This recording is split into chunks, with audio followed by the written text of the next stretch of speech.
अस्सलामुअलैकुम। देसी health tips में तमाम देखने और सुनने वालों को खुशामदीद। प्यारे भाइयों दोस्तों, आज की ये वीडियो जरियान के मतलब है। जिन लोगों को जरियान का मर्ज़ है, अगर उनके बीवी से कॉल पर बात करते वक्त मनी के कतरे निकल जाते हैं, या कोई सेक्सी फ़िल्म देखते हैं उससे आपकी कतरे ड्रॉप वगैरह निकल जाते हैं, या फिर यह है कि आप रात को सोते वक्त आपका नफ्स, चूँकि इंसान का नफ्स खड़ा रहता है रात को सोते वक्त, तो उस दौरान अगर कोई कतरे वगैरह निकल जाते हैं, ख़ास तौर पर उन अफराद के लिए जो कि नमाज परहेज़गारी करते हैं, नमाज वगैरह पढ़ते हैं, तो उन लोगों के लिए एक बेहतरीन नुस्खा आप लोगों की खिदमत में लेकर हाज़िर हुआ हूँ।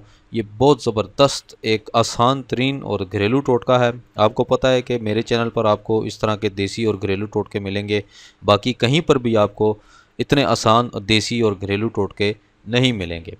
तो बेसिकली सबसे पहले मैं आपको बताना चाहता हूँ कि ये जरियान का मर्ज़ है क्या, ये कैसे होता है। चूँकि इंसान की एक फ़ितरत है। मैं आपको एक इसकी मतलब एक स्पेशल वीडियो भी बनाने का मेरा दिल कर रहा था कि आपको स्पेशल वीडियो इस मतलब बनाकर बताऊं कि ये जो कतरे वगैरह आते हैं इसकी असल रीज़न क्या है। मैं जैसा कि लोग कमेंट करते हैं मैं उनको भी बताता हूं कि ये जो कतरे आते हैं ये कुदरती अमर है। वो किस तरह, ये देखें मैं आपको समझाता हूँ। सबसे पहली बात यह है कि जब आप पेशाब करते हैं, ठीक है, तो पेशाब करते हैं, तो जब आप पेशाब कर लेते हैं तो उसके अंदर जो आप धोते हैं, इस्तिंजा कर तहारत करते हैं, तो उसको जब आप बाहर से धो लेते हैं, लेकिन अंदर से उसके कतरे और ज़रात अभी भी मौजूद होते हैं पेशाब के। पेशाब एक जहरीला मादा है, ठीक है, एसिड है, तो उसके कतरे अभी भी मौजूद होते हैं अंदर आपके। तो ये मनी के जब आपको शहवत आती है, होशियारी आती है, किसी भी वजह से आपका नफ्स खड़ा होता है या हम बिस्तरी करने के लिए, तो सबसे पहले ये कतरे क्यों निकलते हैं, ये कुदरती अमर है। इसलिए निकलते हैं कि आपके जो पेशाब वाली जो फासद मादे हैं उनको, उनसे ये गुज़रता हुआ उनको ख़त्म कर देता है, उनको ज़ाइल कर देता है, उस असर को, पेशाब के असर को ये ख़त्म कर देता है, और ये निकल कर आपके जो नफ्स के बाहर से निकल जाता है। और आप ताकि इस दौरान जो मनी होती है वो आपकी आसानी से निकल जाए, क्योंकि जो पेशाब के कतरे होते हैं वो एसिड होते हैं, उससे मनी के जो जरासीम होते हैं वो मुतासिर होते हैं, ठीक है। एसिड एक तेज़ाब है, पेशाब एक एसिड है, ठीक है। अब जो जिन लोगों का मेडिकल से ताल्लुक़ है वो तो मेरी बात समझ रहे होंगे, जिन लोगों का नहीं है मैं उनको आसान अल्फाज में समझा रहा हूँ कि पेशाब भी एक तेज़ाब की हैसियत रखता है।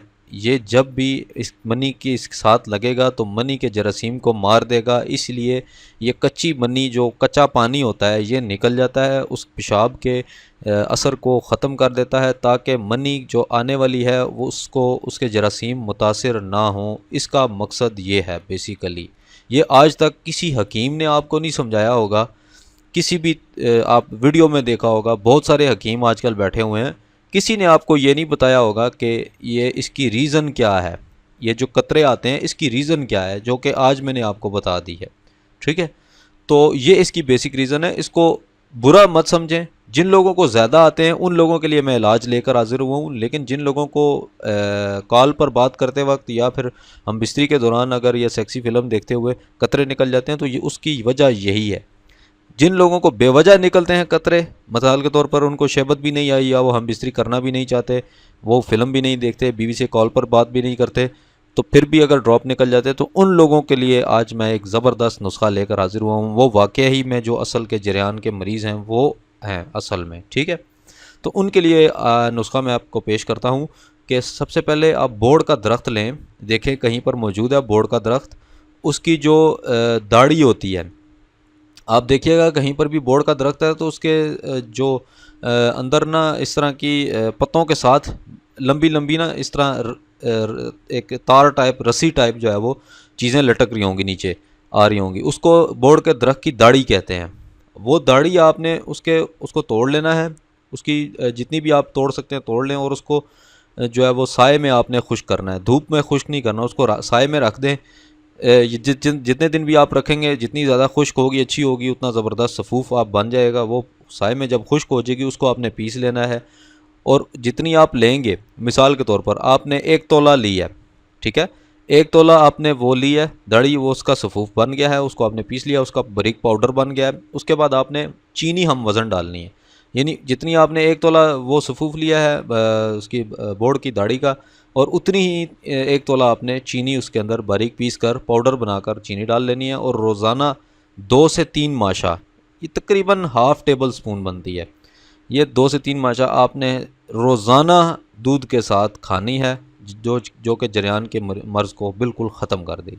ठीक है, और ये आप खाना खाने के बाद खाएं तो ज़्यादा बेहतर रहेगा। खाना खाने से 1 घंटा या 2 घंटे बाद आप जो भी खुराक लेना चाहें तो वो ले सकते हैं। ये खाना खाने से पहले मत लें। ये रोज़ाना 2 से 3 माशा आपने हमरा दूध के साथ आपने, यानी कि वो खाकर सफ़ूफ़ और ऊपर से आपने दूध पी लेना है। बहुत ज़्यादा मुफीद है जरियान के लिए भी और एहतलाम के मरीज़ों के लिए भी। बेहद मुफीद नुस्खा आपको आज मैंने पेश कर दिया है। उम्मीद करता हूँ आपको ये वीडियो बेहद पसंद आई होगी। अगर आपको ये वीडियो पसंद आई है, आप में मेरी इन बातों से इत्तेफाक करते हैं, आपको जरियान की असल वजह पता चल गई है कि किस वजह से जरियान होता है और ये कुदरती अमर कैसे होता है। अगर आपको ये बातें मुकम्मल पसंद आई हैं तो प्लीज़ इस वीडियो को शेयर ज़रूर करें, ताकि तमाम लोग इसको देख सकें और उन तक हकीकी और असल इन्फॉर्मेशन पहुंच सके जो कि आज मैंने आपको बताई है। ये सदका जारिया समझकर ही शेयर कर दें इसको, तो बहुत बड़ा आपको भी सवाब मिलेगा, मुझे भी इसका सवाब मिल जाएगा। तो ये थी मेरी आज की वीडियो। इसी तरह की अच्छी वीडियोज़ लेकर आपकी खिदमत में कल हाज़िर होऊंगा। तब तक के लिए मुझे इजाज़त दें। अल्लाह हाफ़िज़।